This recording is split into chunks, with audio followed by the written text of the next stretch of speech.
Hello everyone, आज के video में हम लोग रिवैल्यूएशन अकाउंट और रियलाइजेशन अकाउंट इन दोनों में डिफरेंस को देखेंगे और फिर हम लोग देखेंगे कि जब फॉर्म का विघटन होता है तो उस समय फॉर्म अपने पास कौन कौन से लेखे करती है। ठीक है, इन सारी बातों को आज के वीडियो में हम लोग डिस्कस करने वाले हैं। तो देखिए, सबसे पहले जब हम लोग रिवैल्यूएशन अकाउंट बनाते हैं तो कब बनाया जाता है और रियलाइजेशन अकाउंट कब बनाया जाता है। तो देखिए, सबसे पहले जब हम लोग रिवैल्यूएशन अकाउंट बनाते हैं तो यह किसी भी साझेदारी के पुनर्गठन पे बनाया जाता है।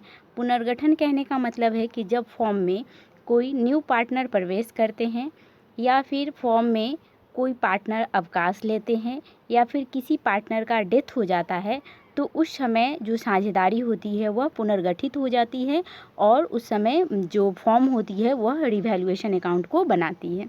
ठीक है, वहीं पे जो हम लोग का वसूली खाता होता है यानी कि रियलाइजेशन अकाउंट, यह किसी भी फॉर्म के विघटन पे यानी कि जब साझेदारी फॉर्म का समापन हो जाता है तो उस समय जो होता है वह रियलाइजेशन अकाउंट बनाया जाता है।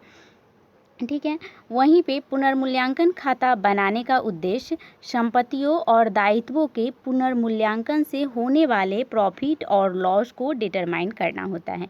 यानी कि जब हम लोग प्रॉफिट एंड लॉस को जानना चाहते हैं तब हम लोग क्या करते हैं कि फॉर्म के जितना भी एसेट्स होता है और जितना भी लायबिलिटीज़ होता है उनका पुनर्मूल्यांकन करते हैं और पुनर्मूल्यांकन के बाद फॉर्म को कितना प्रॉफिट हुआ कितना लॉस हुआ इसका डिटरमाइन करते हैं हम लोग रिवैल्यूएशन अकाउंट से।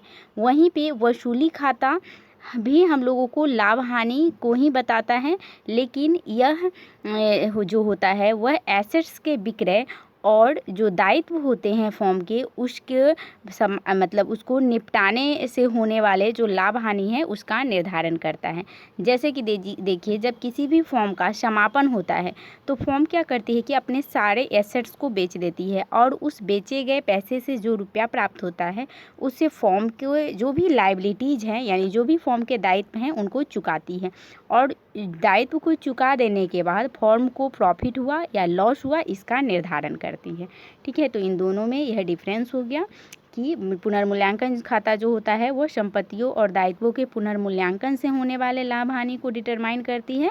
वहीं पे जो वसूली खाता होता है वह संपत्तियों के विक्रय और दायित्वों के निपटारे से होने वाले लाभ हानि का निर्धारण करता है।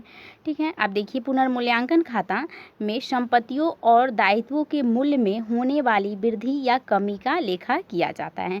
अब देखिए, जब भी हम लोग रिवैल्यूएशन अकाउंट बनाते हैं तो हम लोग क्या करते हैं कि हम लोग देखते हैं कि फॉर्म के एसेट्स में कितनी वृद्धि हुई या फिर फॉर्म के एसेट्स में कितनी वृद्धि हुई और फिर हम लोग दायित्व को भी देखते हैं कि फॉर्म के जो भी लायबिलिटीज़ हैं उनमें वृद्धि और कमी कितनी हुई है।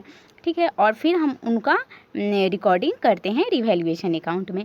लेकिन जो हमारा रियलाइजेशन अकाउंट होता है उसमें हम क्या करते हैं कि संपत्ति और जो दायित्व है उनको पुस्तकीय मूल्य यानी कि जो उनका बुक वैल्यू होता है उस मूल्य पर और जो उनका बाज़ार मूल्य होता है यानी जो उनका मार्केट प्राइस होता है उस पर हम लोग इसमें रिकॉर्डिंग करते हैं। ठीक है, वहीं पे जो हमारा पुनर्मूल्यांकन खाता होता है वह एक फॉर्म के जीवन काल में एक से अधिक बार भी बनाया जा सकता है। यानी कि जब जब फॉर्म में कोई पार्टनर अवकाश लेगा या फिर जब जब फॉर्म में कोई पार्टनर प्रवेश करेगा तो उस सारे सिचुएशन में रिवैल्यूएशन अकाउंट बनाया जाता है। लेकिन रियलाइजेशन अकाउंट जो होता है वह फॉर्म के जीवन काल में केवल एक बार ही बनाया जाता है और वह भी फॉर्म के समापन पर बनाया जाता है। ठीक है, तो यह ये 3-4 पॉइंट था जो कि डिफरेंस को बताया है आप लोग के बुक में कि रिवैल्यूएशन अकाउंट और रियलाइजेशन अकाउंट में क्या डिफरेंस है। ठीक है, अब देखिए, अब हम लोग देखेंगे कि जब एक फॉर्म का समापन होता है तो उस समय फॉर्म अपने पास कौन कौन से खाते बनाती है। तो देखिए, किसी भी जब साझेदारी फॉर्म का विघटन होता है तो उस समय फॉर्म जो है वह सबसे पहले अपने पास रियलाइजेशन अकाउंट को बनाती है। ठीक है, उसके बाद फॉर्म जो होती है वह पार्टनर लोन अकाउंट को बनाती है। ठीक है, पार्टनर लोन अकाउंट को। उसके बाद फॉर्म जो है वह पार्टनर के कैपिटल या फिर करंट अकाउंट को बनाती है। ठीक है, उसके बाद पार्टनर के जो कैश या फिर बैंक अकाउंट होता है इसको बनाती है। ठीक है, तो सबसे पहले फॉर्म रियलाइजेशन अकाउंट बनाएगी, उसके बाद पार्टनर के लोन अकाउंट बनाया जाता है, उसके बाद पार्टनर के कैपिटल अकाउंट या फिर करंट अकाउंट बनाया जाता है, और फिर पार्टनर के कैश या फिर बैंक अकाउंट को बनाया जाता है।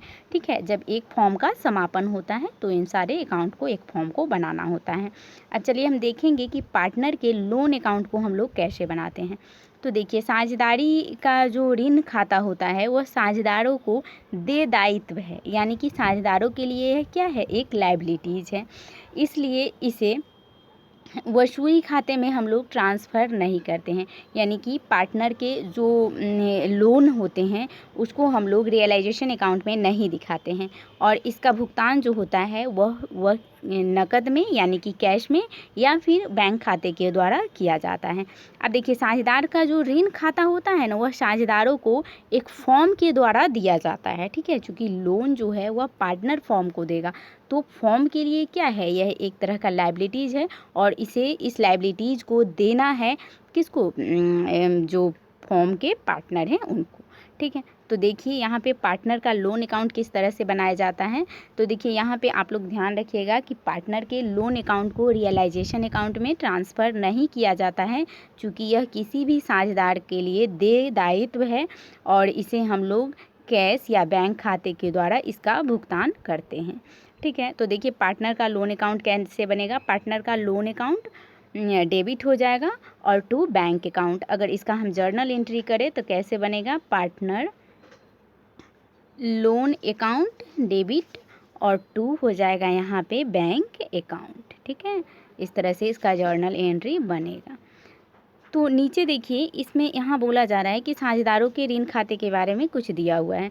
तो देखिए, साझेदारों का ऋण खाता को वसूली खाता में हम लोग ट्रांसफ़र नहीं करते हैं। ठीक है, वहीं पे बाहरी दायित्वों का भुगतान करने के पश्चात ही साझेदारों के ऋण का भुगतान किया जाता है। यानी कि एक साझेदारी फॉर्म जो होती है वह सबसे पहले अपने आउटसाइड जो लायबिलिटीज़ हैं उनको भुगतान करती है, और फिर पार्टनर के लोन का वह भुगतान करती है। क्योंकि फॉर्म के लिए पार्टनर का लोन जो है वह एक तरह से उनके लिए आंतरिक दायित्व है, तो इसका भुगतान वह बाद में करेगी। ठीक है, उसके बाद यदि ऋण देने वाले साझेदार के पूंजी खाते में अपर्याप्त राशि जमा है तो ऋण खाते को बंद करने के लिए इसे उस साझेदार के पूंजी खाते में ट्रांसफ़र किया जा सकता है।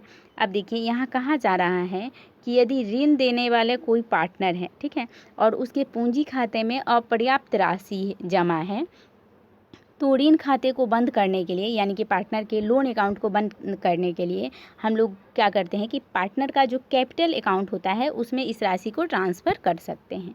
ठीक है, ऐसी स्थिति में पार्टनर लोन अकाउंट को हम लोग क्या करेंगे, डेबिट कर देंगे और टू कैपिटल अकाउंट करेंगे। अब देखिए यहाँ पे जैसे हम लोग कैश या बैंक खाते के माध्यम से किए थे, ठीक है, लेकिन यदि पार्टनर के लोन अकाउंट में अपर्याप्त राशि है तो पार्टनर के लोन अकाउंट को हम लोग पार्टनर के कैपिटल अकाउंट में ट्रांसफ़र कर देंगे। तो फिर हमारा जर्नल एंट्री क्या हो जाएगा, देखिए पार्टनर लोन अकाउंट डेबिट हो जाएगा और टू हो जाएगा पार्टनर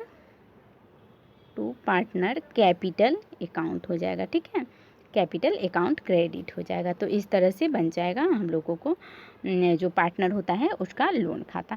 अब हम नेक्स्ट वीडियो में देखेंगे कि पार्टनर का कैपिटल अकाउंट किस तरह से बनाया जाता है।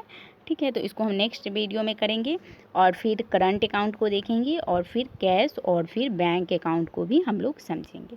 तो आज के वीडियो में इतना ही रहने देते हैं। अब हम नेक्स्ट वीडियो में मिलेंगे इसके नेक्स्ट टॉपिक को लेकर। तब तक के लिए आप लोग इसको कीजिए। ठीक है।